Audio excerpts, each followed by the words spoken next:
مولا علی کا ایک صحابی ہے، اس کا نام ہے ترما بن عدی بن حاتم تائی. اس کے باپ نے علی کی ولایت پہ جان دی تھی. مولا علی اس کو اپنا شاگرد کہتے تھے. شوکت بھائی دراز قد بڑا تھا، اتنا دراز قد تھا کہ اونٹ پہ بیٹھتا تھا تو پاؤں زمین پہ لگتے تھے. اسے مولا علی اپنا قاصد بنا کے بھیجتے تھے. علی کی آواز ترما کو بلاؤ. ترما آیا، علی نے فرمایا ترما میرا خط لے کے شام جا. ترما نے خط لیا، خط امامے میں رکھا، اونٹ شام کی طرف.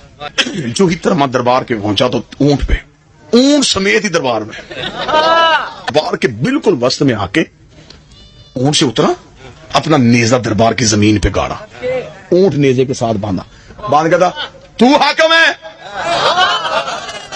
کس کام آیا ہے؟ اس نے کہا خط ہے علی کا. اس نے کہا دے دے خط. اس نے کہا بسم اللہ الرحمن الرحیم.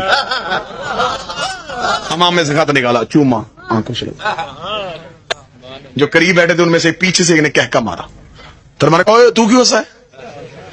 اس نے کہا تجھے سفیری کا طریقہ نہیں آتا، پہلی بار کہیں قاصد آیا ہے. خط یہاں رکھتے ہیں.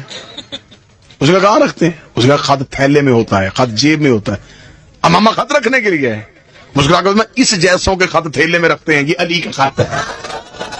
میری مجبوری ہے، میرے پاس سر سے اونچی جگہ کوئی نہیں تھی. کاش میرے پاس کوئی سر سے اونچی جگہ ہوتی تو میں علی کا خط عرش پہ رکھتا. جواب لکھ. اس نے کہا تجھے کا فوراً جواب لکھ. اس نے جواب لکھا، جواب لکھے حوالے کیا، چل چل پکڑیے جواب علی کو دے دینا. یوں سپاہی نے آ کے اس کا خط پکڑا ہے، جا یہ جواب علی کو دینا. اس نے خط کھولنا شروع کیا، دربار میں کھڑا خط پڑھ رہا ہے. آگے شام دیکھا تھا، تجھے سفارت کا طریقہ نہیں آتا، خط میں نے علی کے نام لکھا ہے، تو کیوں پڑھ رہا ہے؟ دیکھنے لگا اچھا تو خط کا جواب لکھے، میں علی کے پاس لے کے جاؤں، علی جواب لکھے میں تیرے پاس لے کے آؤں، تو پھر جواب لکھے میں پھر علی کے.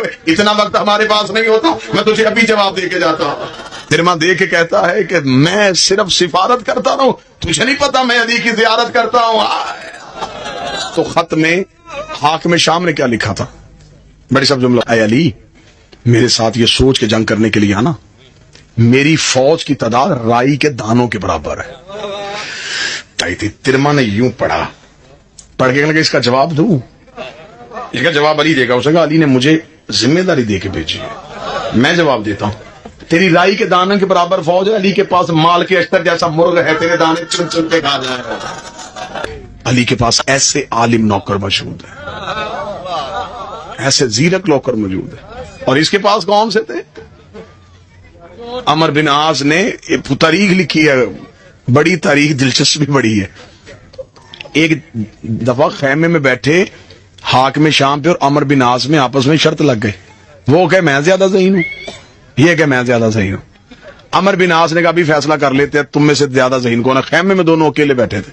اس نے کہا ہاں چل فیصلہ کر، تو کوئی سوال کر میں جواب دیتا ہوں. عمر بن عاص نے کہا میں سوال کرتا ہوں، کان قریب کر.